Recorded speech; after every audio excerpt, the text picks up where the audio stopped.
শিক্ষার্থীদের আত্মচিৎকারে ভারী চারপাশ, থামেনি অভিভাবকদের আর্তনাদ।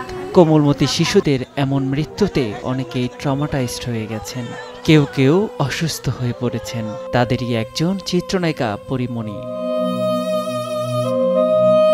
সোমবার বিকেল থেকেই বুকে ব্যথা অনুভব করছিলেন পরি। সন্ধ্যার পর ব্যথা বাড়লে চিকিৎসকের শরণাপন্ন হন তিনি। প্রাথমিক চিকিৎসা শেষে চিকিৎসকের পরামর্শে রাতেই রাজধানীর একটি বেসরকারি হাসপাতালে ভর্তি হন নায়িকা।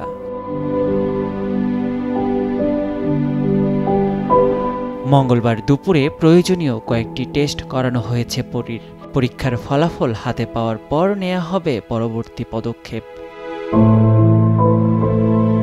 হাসপাতালে ভর্তির খবর জানিয়ে ফেসবুকে দেয়া পোস্টে মাইলস্টোন স্কুল অ্যান্ড কলেজের দুর্ঘটনার বিষয়টিও উল্লেখ করেছেন পরি। সেখান থেকে জানা যায় ছোটবেলা থেকেই আগুনের ট্রমা রয়েছে তার, তবে সেটি এখনও যে এতটা প্রকট তা বুঝতে পারেননি নায়িকা। বিমান বিধ্বস্তের ঘটনায় ছোট বাচ্চাগুলোর দগ্ধ শরীরের ছবি ও ভিডিও দেখে প্যানিক অ্যাটাক হয় পরির।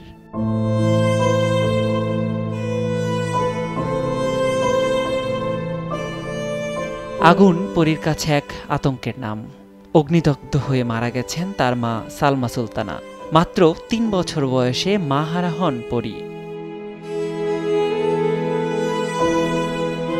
নিয়াজ শুভ, সময় সংবাদ, ঢাকা।